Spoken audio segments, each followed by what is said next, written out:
Good morning everyone. मेरा नाम जितेश पुरोहित, आप सभी का स्वागत करता हूं मैं अपने यूट्यूब चैनल पर। और आज दिनांक 1 दिसंबर 2020, आज की वीडियो में हम बात करने वाले हैं राजस्थान जीके से संबंधित महत्वपूर्ण 10 प्रश्नों पर।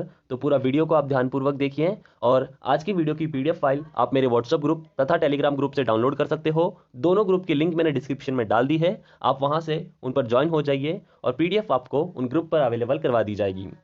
काफ़ी लंबे समय के बाद मैं वीडियो बना रहा हूं। एग्जाम के चलते मैं वीडियो नहीं बना पाया, लेकिन 150 सब्सक्राइबर पर मैंने वीडियो बनाना बंद कर दिया था और आज मेरे सब्सक्राइबर हैं 160 सब्सक्राइबर। तो आप सभी का मेरे साथ सहयोग रहा, इसके लिए मैं आपका धन्यवाद करता हूं। और आज का हम टारगेट रखते हैं 170 सब्सक्राइबर। अगर आप लोग मेरे चैनल पर नए हो तो चैनल को सब्सक्राइब करना ना भूलें तथा पास बनी हुई बेल आइकन को प्रेस करना ना भूलें। तो चलिए आज के पहले प्रश्न की शुरुआत करते हैं। जितने प्रश्नों का उत्तर आप लोगों को आता है तथा उसके साथ साथ जितनी भी जानकारी आप लोगों के पास है उन्हें आप कमेंट में लिखने का प्रयास करें। अगर कमेंट में नहीं लिखते हो तो कम से कम कहीं ना कहीं अपने पास नोट करने की कोशिश करें। तो चलिए वीडियो की शुरुआत करते हैं। पहला प्रश्न आप लोगों के लिए, अंग्रेजों से संधि करने वाला राजस्थान का इनमें से कौन सा प्रथम राज्य था?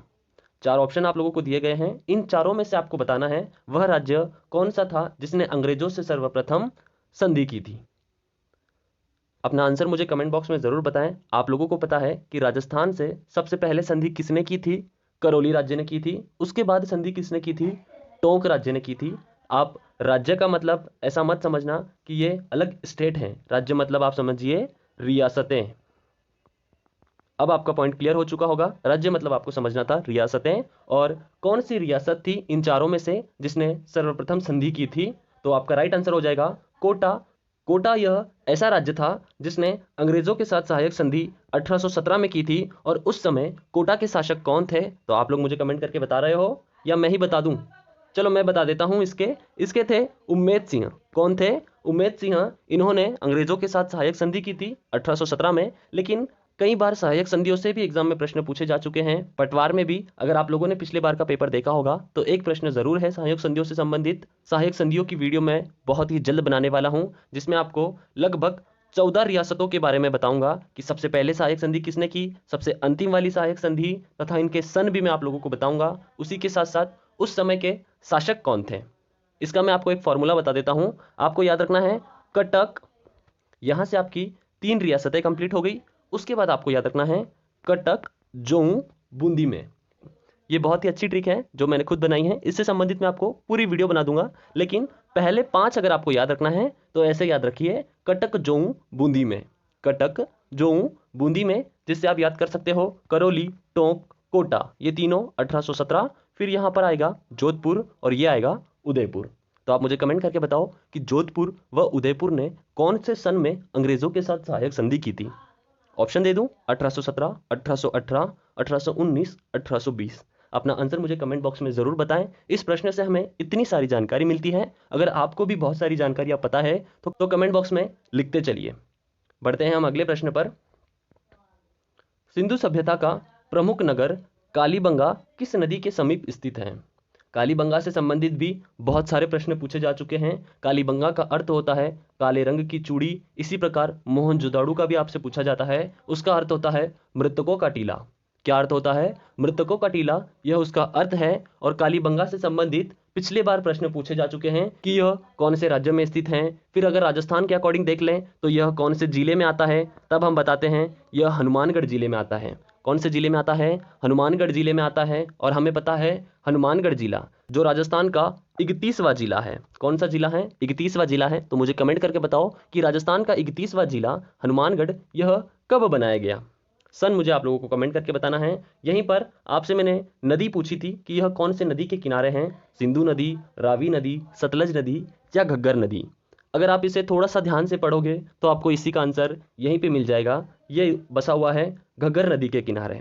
कौन सी नदी के किनारे? घग्गर नदी के किनारे। अगर घग्गर नदी की मैं बात करूं तो घग्गर नदी शिवालिक की पहाड़ियों से निकलती है, हिमाचल प्रदेश से। वहां से बहती हुई हमारे राजस्थान में प्रवेश करती है। राजस्थान में प्रवेश करती है तिब्बी तहसील। कौन सी तहसील? तिब्बी तहसील, जिला हनुमानगढ़, भटनेर के दुर्ग तक तो ये प्रवाहित होती है। सिर्फ और सिर्फ किताबों में ऐसा कहा गया है कि ये भटनेर के दुर्ग से भी आगे निकल जाती है और ये पाकिस्तान तक चली जाती है।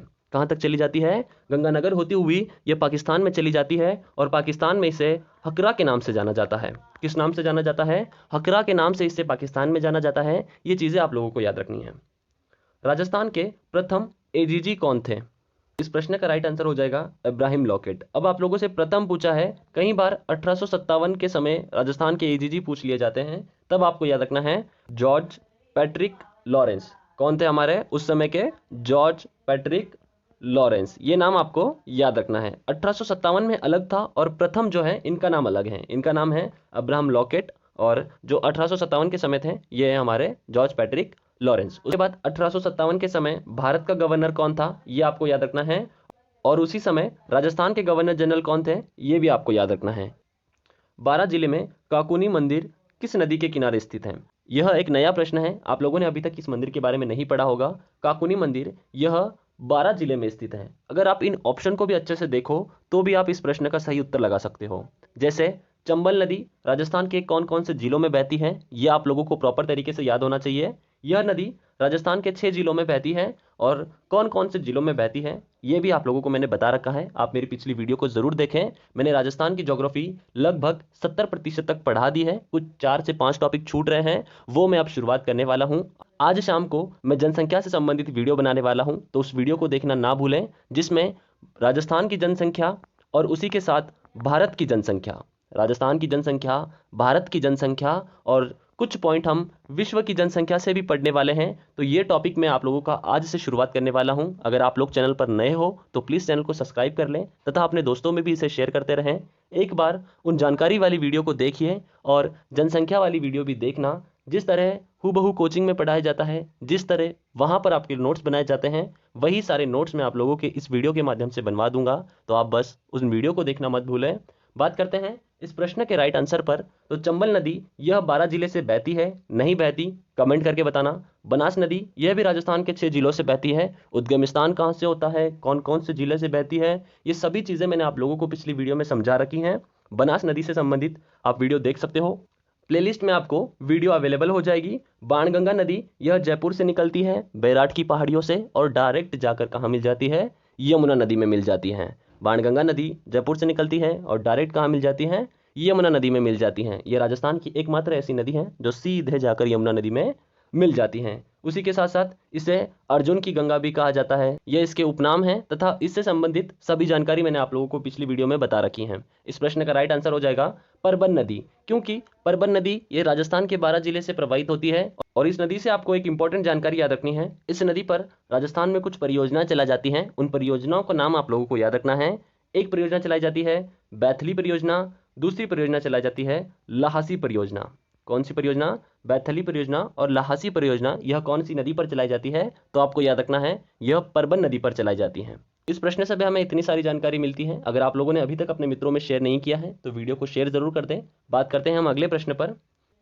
राजस्थान की स्थापत्य कला का जनक किसे कहा जाता है? बहुत ही इजी क्वेश्चन है और हम उस एग्जाम प्रेशर में इस इजी से प्रश्न का भी आंसर गलत कर देते हैं। और हमें याद रखना है स्थापत्य कला का जनक किसे कहा जाता है? तो वास्तुकार मंडन को कहा जाता है। बिल्कुल सही नहीं, वास्तुकार लिखा है मतलब स्थापत्य कला का जनक होगा, ये गलत है। स्थापत्य कला का जनक माना जाता है महाराणा कुंभा को। महाराणा कुंभा का तो यह दरबारी था, कौन? मंडन। और मंडन यह कुंभलगढ़ दुर्ग का शिल्पी था। कौन से दुर्ग का शिल्पी था? कुंभलगढ़ दुर्ग का शिल्पी था। और मंडन ने ही महाराणा कुंभा के दरबार में रहते हुए लगभग 10 से भी अधिक ग्रंथ लिखे हैं। महाराणा कुंभा यह स्थापत्य कला के जनक थे। इन्होंने मेवाड़ में लगभग 32 से भी अधिक दुर्गों का निर्माण किया है। और यह कौन सी पुस्तक में कहा गया था? तो यह कहा जाता है हमारी वीर विनोद पुस्तक में। कौन सी पुस्तक में? वीर विनोद। इस पुस्तक के लेखक कौन है मुझे कमेंट करके जरूर बताना, क्योंकि कई बार ये एग्जामों में प्रश्न पूछा जा चुका है। उसके बाद राणा सांगा। राणा सांगा से आप लोगों को कम से कम 4 सन याद करने हैं। कितने सन याद करने हैं? 4 सन। कौन से? 1517, 1518, 1519 और 1527। 1527 आप 2 बार लिखिए, क्योंकि 1527 में 2 युद्ध हुए हैं। कौन कौन से युद्ध? पहला युद्ध हुआ था बयाना का युद्ध और दूसरा युद्ध हुआ था हमारा खानवा का युद्ध।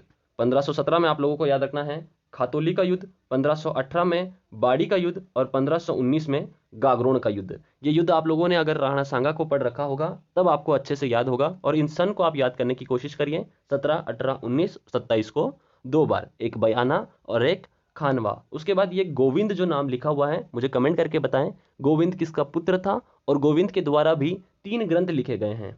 कितने ग्रंथ लिखे गए हैं? 3 ग्रंथ इसके द्वारा लिखे गए हैं, जैसे कलानिधि, उद्धार धोरनी, और उसी के साथ आपको एक ग्रंथ कौन सा था कमेंट करके बताओ मुझे कि एक ग्रंथ इसके द्वारा कौन सा लिखा गया है। इस प्रश्न से हमें इतनी सारी जानकारी मिलती है। अगर वीडियो आप लोगों को पसंद आ रही है तो चैनल को सब्सक्राइब करना ना भूलें, और आज का हमारा टारगेट है 170 सब्सक्राइबर, तो जितना हो सके उतना इसे अपने दोस्तों में शेयर करते रहें ताकि उन्हें भी इन प्रश्नों से संबंधित जानकारी मिलती रहे।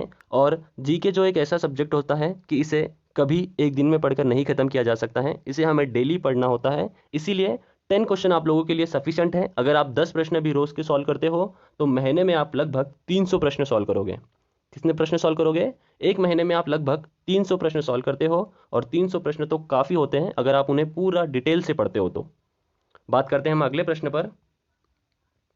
देवयानी तीर्थ स्थल स्थित है। आप लोगों से एक तीर्थ स्थान या एक गणेश मंदिर या फिर एक दुर्ग या कोई ना कोई ऐसा स्थान जरूर आप लोगों से पूछा जाता है कि वो कहाँ पर स्थित है, कौन से जिले में है, या फिर कभी कभी प्रॉपर उस स्थान का भी नाम पूछ लिया जाता है।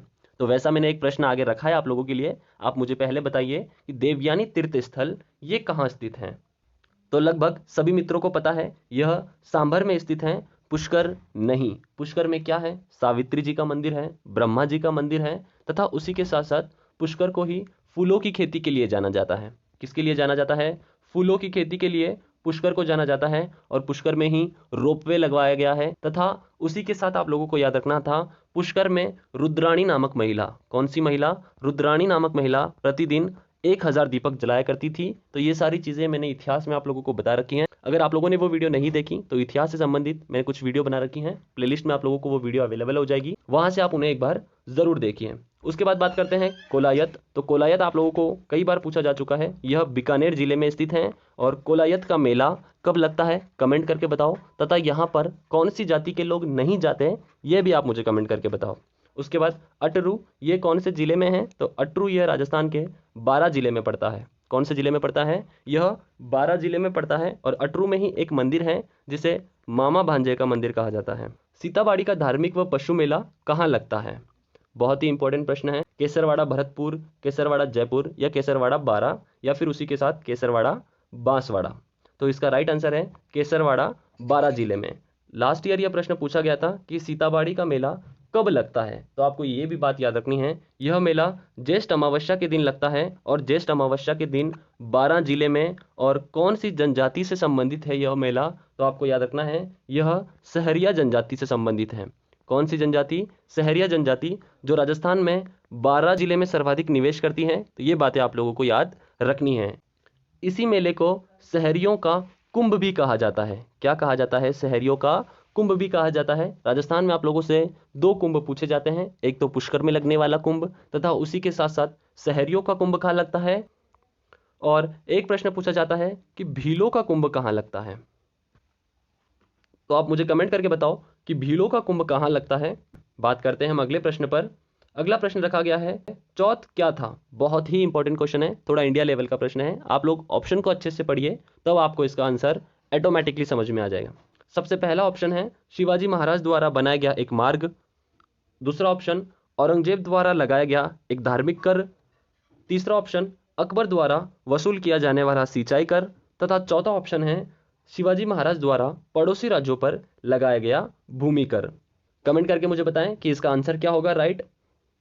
इसका राइट आंसर है डी ऑप्शन, शिवाजी महाराज द्वारा पड़ोसी राज्यों पर लगाया गया भूमि कर। आप लोगों ने अगर जयपुर का इतिहास अच्छे से पढ़ रखा होगा तो जब हम ईश्वरी सिंह के बारे में पढ़ते हैं, ईश्वरी सिंह आप लोगों को पता होगा ये माधो सिंह के भाई थे, और जयपुर में एक ऐसा समय आया था जब भाई भाई ही राजपाट के लिए युद्ध करने लग गए। तो वहां पर आप लोगों को एक बात पढ़ाई जाती है कि ईश्वरी सिंह ये मराठाओं को चोट ना चुका पाने के कारण सरगासूली से कूदकर आत्महत्या कर लेते हैं। क्या कर लेते हैं? सरगासूली से कूदकर आत्महत्या कर लेते हैं। यही पॉइंट मैंने जोड़ा था कि आप लोगों को जयपुर से भी थोड़ा कनेक्ट कर दूं, और इंडिया लेवल से भी जो प्रश्न पूछे जाते हैं उससे भी थोड़ा कनेक्ट कर दूं। तो इस प्रश्न का राइट आंसर है शिवाजी महाराज द्वारा पड़ोसी राज्यों पर लगाया गया भूमि कर। बढ़ते हैं अगले प्रश्न पर।